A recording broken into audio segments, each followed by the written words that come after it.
Podcast is now starting. All attendees are in listen-only mode. Hello, everyone, and welcome to the first Youth CoC Action Update webinar/call. So, we're going to do something new and innovative, or at least for us. Hi! Hi! So, my name is Elizabeth Perez, and I am with All Chicago. I am one of the senior program managers here, and with me is my co-lead, Ceri Moy from the Department of Family and Support Services. So we wanted to start off. So as you heard, this is our first attempt at a live webinar. So please be kind. No, we're kidding. We really wanted to be able to come to you and present updates and new opportunities for involvement as they come forth. We also wanted to make sure that you knew what was happening in the youth line of action. We are being pretty fast paced, so we wanted to make sure that we're able to bring this information to you in real time and provide what avenues you can to become involved. So with us in the room is also Kami from the Youth Advisory Board. So he'll also be sharing a little bit of a highlight and a big important piece about the Youth Advisory Board. So he's also in the room and he'll have his screen time as well. So I'll kick it over to Ceri to get us started. Everyone has been muted, just kind of a few housekeeping. Everyone is muted right now. We will have some time for some question and answer. So, we'll leave that up at the end, and that way people can just, in the meantime, you can always submit your questions in the chat box, and then we'll just kind of read them out loud. Or if not, if you have your mic available through your computer, or if you're joining us through the phone-in option, we'll unmute you and you can ask your question, and then we'll respond if we have the information. All right. Thanks, everyone. So the first thing we want to talk about today is the diversion work group. That work group is combined with the system-wide diversion work group. So our youth work group, we had a youth diversion work group that sort of blended into the main diversion work group, and we meet every other Monday at 9:30 at Catholic Charities. We just got done with a meeting there. It was a really great meeting. So where we are right now is we've put together a draft work plan, and the work group has a copy of that to review, and we are working towards making a system-wide strategy to roll out diversion for all populations. So we definitely have youth providers there who are working more on the youth, but also on the parts that apply to everyone, like how does it work in HMIS? How does it work with coordinated entry? What happens if a youth goes to a non-youth provider? And then, so the part that we're trying to tackle right now is the work process. So, what happens when a youth comes in the door at a shelter, and how would diversion look like for them, different than how it would look like if they called the prevention call center? We did a lot of this work back when we had the youth work group, the youth diversion work group, but now that we've learned more and we've learned how it's going to roll out in other parts of the system, we definitely know other options. So we're trying to take all the new information we learned and update those process maps to make them fit like a system-wide strategy. And I think that's all I have for diversion. I think our next topic is data. How do I check to see if there's a question? Sorry, new system, guys. Sorry about that. I think we're good on the questions. Okay, we can definitely pop back to it if your question didn't show up. Or you can always email us. If you email Elizabeth or I at any time, we're happy to answer any of your questions. So the youth data work group is, we partner with our research partner, Chapin Hall. And we have a couple things that we're trying to move forward with the data work group right now, like our focuses, and that's to really narrow down what the right questions are to add to the intake assessment, to learn more about our population and learn more about all of our population as opposed to what we know from coordinated entry, which doesn't quite cover everyone. And then we worked with the leadership team to prioritize all of our data requests that we'd received, just so we know what is most important for that data work group to focus on first. And so we have to bring that list back to the data work group to get their feedback. And that group meets twice a month on Fridays, and it's the first and third Friday of the month.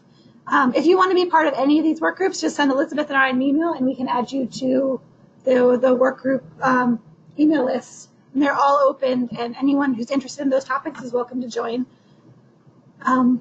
That's pretty much it for the data work group. We don't have data to share at this meeting, but we do have our dashboard.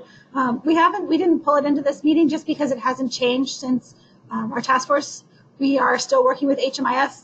The things that are left to do are kind of a bigger lift, so we're still working with them on how to get those things done and to look like how the data work group wants them to look. But I think that's it for data, and I think next we have rapid rehousing. Yeah. So for those of you that are familiar with rapid rehousing, you may know that here in Chicago, we do have a few rapid rehousing program models that serve some young people, but we haven't had the opportunity to bring forth a rapid rehousing specific for young people. So we met once in December before the holidays struck. And we really started to have a conversation about what that would look like if we were to bring a model of rapid rehousing specifically for our young people. And where we landed on is that we had a lot of questions, logistical or just questions about how to operate the program that we felt was important to address before we started to continue that conversation. And because we know a lot of our communities nationwide, some communities have already implemented a youth rapid rehousing model, so we felt that it would be in our best interest to really reach out to them and ask them some of these questions, so that way we're not recreating the wheel or just even hitting those pitfalls, and especially taking the opportunity to learn from other communities, so that way we can implement a model that works for us. So what is going to be happening, so I'll be sending out a doodle poll later on today to just make sure that we organize ourselves to see when our next we're going to do a phone call, and we're just going to establish some guiding questions. So because we've already, I've reached out to around 4 different communities that have already implemented a youth rapid rehousing model. So we're going to be scheduling with them to just make sure that they are coming to us. We already have some guided questions that we can ask each of those communities. And that way, once we have all that information for us, we're able to just really come back and see this is what we really like. This is what maybe we can do a little bit different. And that's going to put us in a really good place as far as our research gathering. And the reason why is because very soon, we will be having a program model modification and new model creation. So many of you that have been with us at the Task Force for Youth Homelessness may have heard that we were in the process of contracting with an outside consultant to really help us not only review the current youth models in Chicago, but also to really create those new models that we identified during the blueprint process around this time last year.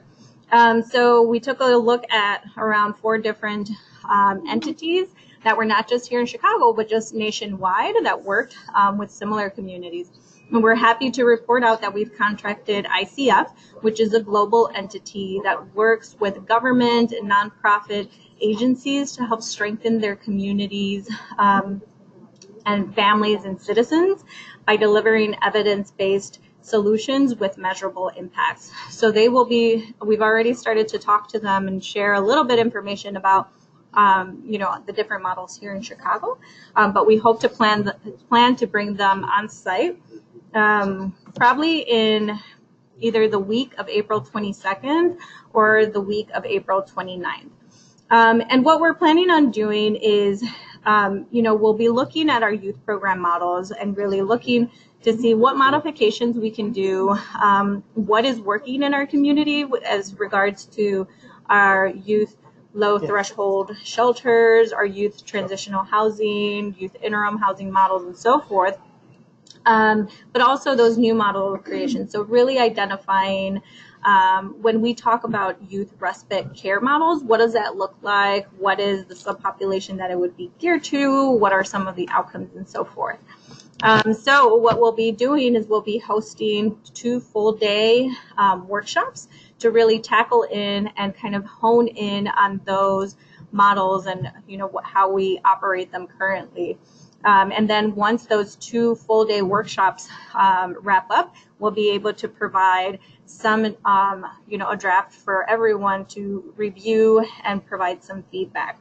Right now, because we don't have a concrete date, we are looking again at the week of April 22nd or the week of April 29th. If there are any big conflicts, we know, like if there's any conferences, maybe agency-wide in-service that, you or anyone, maybe leadership at your agency cannot attend, please let us know. We want to make sure that we have 100% participation for these conversations, because they're really going to be guiding us as to what's going to be implemented as far as our program models. So again, if you want to know more about that, you can feel free to reach out to me or Ceri, but we'll definitely be sharing more information via this platform and also via email. So that way people know with plenty of time, to set aside those dates and times and locations and so forth. All right. So I'll take a pause there because I know I just kind of went into program model modification and creation because it's an area that we're very excited about. So we're going to take a look real quick if there's any questions in the chat box. Again, feel free to raise your hand as well, just to let us know if you have any questions, and we can unmute you. We also have that capability, which is pretty exciting. All right. Moving on. So we talked a little bit about this, our training series at the last task force meeting. So if some of you have been attending in last year, and because we only have 4 different meeting dates, one of those meeting dates, we really took the opportunity to we divided up the rooms, and half of the individuals in attendance met with Ceri, talked about what we would like to see on our dashboard. And as you can see, we've kind of been bringing back the dashboard based on that input, and also input from the youth data work group and youth leadership work group as well. But the other side went and really discussed the training series. So we knew that, because of the rollout with coordinated entry, a lot of our young people were being paired with traditionally adult service providers. And we had heard from them that they really wanted to know more information on how to work with young people and really set them up for success. And we heard from our youth sector that, many of you know this information and are more than happy to share that information, because at the end, we really want to provide the service to our young people to have them succeed in life. So not only that, but we also started hearing that, it would be so helpful for our agencies to provide trainings where they can send their staff to either know the basic, like 101 introduction topics such as positive youth development or trauma-informed care, but also the additional kind of when you get in the weeds of the work and how do you work on a day-to-day basis with clients, knowing some skills that your case managers can use when you're working out there. So we got a lot of feedback, and we were able to create this training series. And in February, we were able to kick it off with an introduction to youth homelessness. And on Friday, we also had the True Colors United come in and do the adultism training. And we had around 25 individuals that showed up, which was really great. And they really responded, and we were able to get some feedback surveys. So one, thank you to everyone that attended that training. It was really exciting. The True Colors United individuals came from New York City, so they flew in, and they were, great, and young people. So it was great to kind of see the presentation be conducted by young people. And they really explored what does adultism mean and what we can do to kind of avoid that. And some of the responses that we got from the feedback surveys and takeaways that individuals provided us was they let us know that it was helpful, and it really provided them how to identify adultism in action. I think sometimes we aren't even aware of ourselves when we're in the moment of working with our participants. So really able to take that self-reflection and just know, okay, this it probably is not the best response I can give, and really thinking that through. The second was applying concepts of adultism to help programs. So really taking that information back to their programs and being able to implement that. Really explored how do we foster meaningful engagement and not the showy engagement. So really, how do we create that engagement piece with our young people so it's a collaboration? And then they also learned that adultism is the inferior ways that adults can treat young people. So really honing in on that and making, not really just talking about it, but really able to take that away. So it was great that participants were able to take these takeaways. And I know it was like a Friday afternoon, so it was wonderful to see that we had such a great turnout for that training. In addition, so the True Colors United folks did not end their day there. They continued their day and met with our Youth Advisory Board in the evening to really talk about, what are some goals, what is needed here in Chicago. And they're going to continue to work with them to identify a project that they're going to continue to work on for the next couple of months. So that's kind of our highlight from the recent trainings and work with the True Colors. So this won't be the last time we talk about the True Colors United technical assistance that we'll be receiving here in Chicago, because they'll continue to visit us throughout the months. So we'll be able to bring back that information. I know there was a question, a couple of individuals either could not make it to the adultism training and were pretty disappointed. And some wanted to kind of do the live streaming similar to what we're doing right now. But because the training was very interactive, we felt that it was not the best platform. But they do host webinars, so I'll be sure to share that information with everyone. So if you want to just go on their website and hear a recorded webinar, maybe for some of your staff to just help you generate that conversation, there are some tools that we can provide to you as well. All right. So I'm going to take a quick break just to look if there's any questions. Doesn't look like we have any questions, so that's great. So the next one, we're just going to turn it over to Kami, and he's going to talk a little bit about the Youth Advisory Board and the recruitment that they have going on.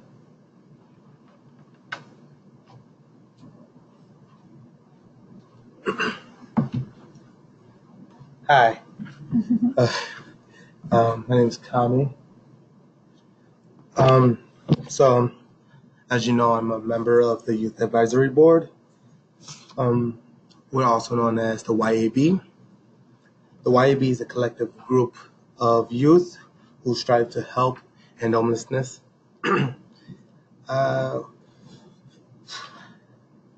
Sorry, a little nervous. So we meet once a month, the first Saturday of every month, with adult allies, right?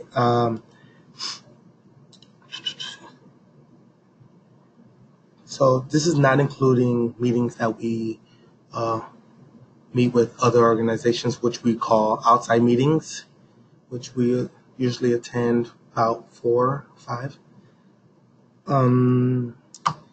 One of the things that we want to achieve as the Youth Advisory Board is to help end homelessness by any means necessary. We meet with our board and make decisions that will eventually have an impact in ending homelessness. So I've been put here on the stand in the spotlight to talk about our recruitment. Recruitment is something that we have been trying to do for some years now, and it seems like it hasn't been suited for a lot of youth, haven't been stable, and it's just we're looking for recruits who are dedicated, eager, and motivated, and serious about ending homelessness, because this is a big subject that we take seriously. So I feel like that's all I have to say for now. Thank you for listening. and give a shout out to all Chicago. Here. Thanks, Kami. Thanks. One thing to add, so if you know of any young person that kind of fulfills the spirit of the Youth Advisory Board and they would be a great match to join their group, you can look onto the All Chicago website under the Youth Line of Action. We have a page with all our fun, exciting stuff. And you can click on the link. There is an application. So we encourage you as a service provider or the adult ally to really help the young person complete the application. And it's just, we just want to get some information about the young person, just to know where they're from, and who you as an adult ally to really help us make that connection. So that way, once they come on board, sometimes we do have some members that, don't respond. So we just generally worry that they are safe. And we try to reach out to the service provider as the adult ally just to make sure if there is anything that we can do to kind of support that young person. We've kind of heard about different ways that we can just improve the Youth Advisory Board. So, we are always open to that, and we really lean to you out in the community to kind of really help identify those young people and really help kind of, it's kind of like a warm handoff because we know we're, something that is not known to them. And it's always a little bit intimidating to come to a new group and just kind of, bond. Yeah. So we know that, it takes a little bit of work, but, we're more than happy to help the young people make that transition. And we really love to see more young people join our group. And as you can see, Kami is just a great example of them. Now I'm going to turn it over to Ceri to talk about the youth point in time count. So the Youth Point in Time count is over for this year. It happened in January, and I just wanted to give a really quick report out on sort of what we have so far, which is we are just handing the data off to our data researcher at UIC. Thank you, at UIC. So we do a youth count every year, which is sort of like an addition to the overnight pick count. So I'm going to give you a report out just on that youth count. So we partnered with 7 agencies, and in those we did 5 drop-in centers, and we fielded 6 street count teams. And our street count teams were made up of 1 youth service provider person who was also like the chaperone and driver. And then they were paired with youth with lived experience, and those youth were the people who filled out the tallies and the surveys and completed the youth count and talked to their peers. They also helped us identify places to go where we would find youth to count. And so we fielded 6 of those teams, which was a total of 17 youth, and we were able to pay them all minimum wage for their time, which was a big feat. We found the money to do that, and we got it done. And I think it's amazing that we had 17 youth out there counting for us. We got in between the drop-in centers and the street count about 80 surveys and a little over 80 tallied youth. So we haven't compared that yet to, or even tried to deduplicate against what came from the overnight pick count. So that would have captured transitional housing providers and overnight shelters. So we're really excited with those numbers, and we're excited to see what the researcher does with that as it compares to what came in from the overnight count. I will share, because I was at one of the sites on Friday. It was really cold, so it was wonderful to see young people really still pursue that opportunity and come out and bear with us in those. It wasn't the polar vortex because it was the week before, but it was still pretty cold. It was a really cold night. And I think we had a really great turnout at drop-in centers for that reason. Mm-hmm. People came inside, which is great because we get way more surveys, so we learn more about the youth we serve if people are coming inside. So, exciting turnout. All right.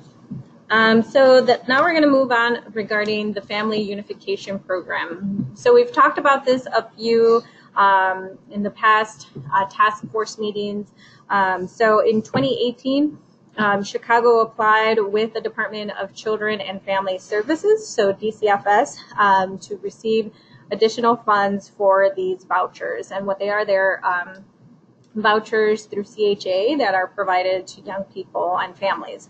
So Chicago was awarded 78 new vouchers. And, the populations that it's designed to serve, it's families that have DCFS involvement, but that lack the adequate housing, and that's a primary factor for any family who is intact or has, are trying to get their children back. But for our young people, it's for ages 18 to 24 who have left foster care or that will be leaving foster care within 90 days.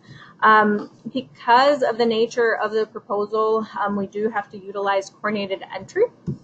And how we're doing that, as we're working with the DCFS to establish a data sharing agreement. So we hope that in the next few weeks we will establish a data sharing agreement, and we'll just be able to identify young people from the one list to just see who has left foster care and who would be potentially qualify for these vouchers. But in the meantime, what we're going to do, because we're not quite there yet, but we'll continue, is that we will be identifying young people who have indicated yes to the foster care questions in the Youth VI.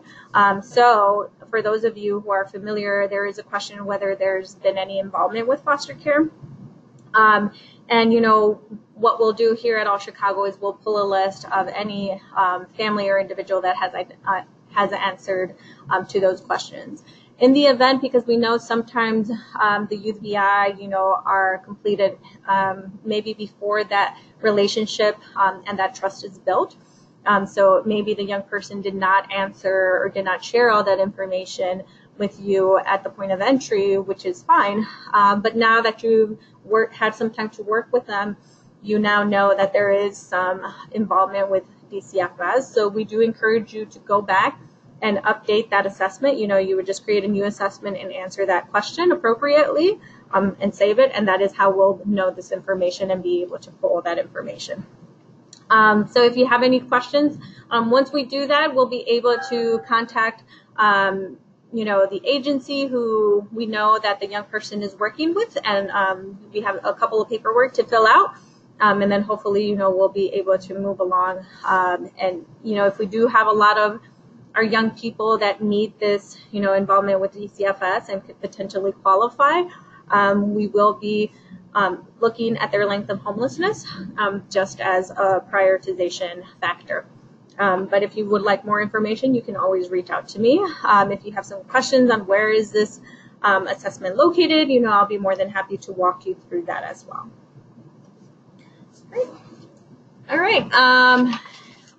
Because we're kind of talking about coordinated entry, we're just going to fly in about coordinated entry. So even though Gary and I do not oversee coordinated entry, we just want to put that out there. We did want to share some important information that's coming out through that line of action.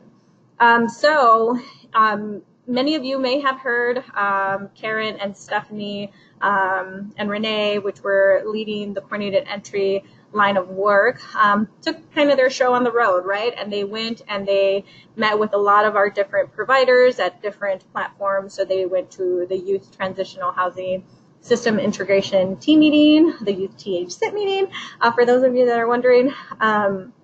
They went and met with our youth leadership, and they had a lot of other work groups, such as the family work group, rapid rehousing work group, and many others that I cannot remember. But they really took their prioritization plan in a draft mode and really got feedback from the community to see, is this in agreement? Should we move this way? What are some things to consider? And so forth. So with that said, they did get a lot of feedback, but in essence, the community really agreed that we should change from prioritizing based on the VI score, which is what we've done in the past, to now changing it to prioritizing based on the length of homelessness, of literal homelessness. So they're going to be rolling that out in April of 2019, so next month. They did host an in-person training and a webinar last week. If you were not able to attend, just to know more, the webinar is posted through the LMS software. If you don't know what LMS is, it's kind of the platform that we use here at All Chicago just to register for trainings. So if you want to, it's free, so anyone can go in and create an account, and you have access to register for all our trainings and so forth, but really be able to view this webinar as well. Because we know that based on how we serve young people, and just the length of time that they've been living, that, length of homelessness, they could potentially be down to the bottom. So because of that, they have done 10% set-asides. So that means that 10% of units in permanent supportive housing programs and rapid rehousing programs will be set aside for young people specifically. The coordinated entry entities will be tracking that, but again, we encourage you to review the webinar. If you have any questions, Ceri and I are not the spokespeople of like coordinated entry and all that fun work that they do. But if you have very specific questions about coordinated entry and this rollout, we do encourage you to attend their check-in. So they will be hosting a coordinated entry community check-in on Tuesday, March 19th at 1 p.m. So we'll share that information as well. Again, we highly encourage you. That is the platform to go ask any questions that you may have. And it really gives the opportunity for you, our youth sector, to really voice those concerns. And, we'll be more than happy to kind of share that information as far as location, because the registration link is through GoToWebinar, but we want to make sure that you know that and, have that time set aside. All right. So those are all our topics. Let's see if there's any questions. If you guys have any announcements you'd like to make, we sent out an announcement email, but if anyone who's on the line right now wants to make an announcement, just pop it in the question bar so that we know to unmute you or read your announcement. Or any questions about what we've discussed so far? Great. Okay. So I only have one announcement from our community, and that is Chicago Hopes for Kids is having a awareness, youth homelessness awareness. I don't know if the term they're using, like conference or get together informational session, and it's on April 5th, and we will send out a flyer for you guys just to share that information with all of you. I think it'll be a really interesting event, and Chicago Hopes for Kids does really great work, so we're excited that they're thinking about youth homelessness like this. And I think that's all we have for today. And for everyone who's listening, or for anyone who's listening to this recorded, if you have any thoughts on how you'd like to see these go in the future, this is our first one. So we are happy to make changes or do anything differently to make this work better for everyone. Because I think what Elizabeth and I really want to do is just show how, like, we, all of us on this task force and on part of the CoC, are making these decisions and working together to provide services to the best of our ability. So thank you. Great. Thank you, everyone. Oh, we have a question. Yay! All right. As you can see, we're very excited. If I can just figure out how to pop this out. Technology is amazing and difficult at the same time, right? All right. So how can I access trainings on LMS? So I'll be more than happy to share that information. We do have a link. You can create an account, and then you can just find that out. So I'll respond to that. So, and we have another question. I signed up, but where can I find your specific trainings? So LMS also has them. They are structured. We do have like Youth 101, Youth 102. So if you just type in youth, you'll have all those trainings come forth. So we still are kind of organizing with the presenters and finalizing dates for a few topics. So you may not see the extensive list right now, but we are looking to continue to update that as those dates become finalized. So we're really excited.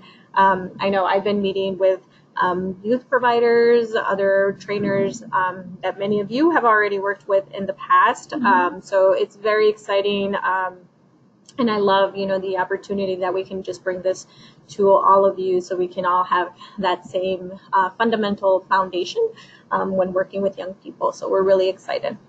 Yeah, and I would say if you don't see them, you can always email Elizabeth or myself. We can put you on the task force mailing list, and then we send notifications of those trainings out to the task force.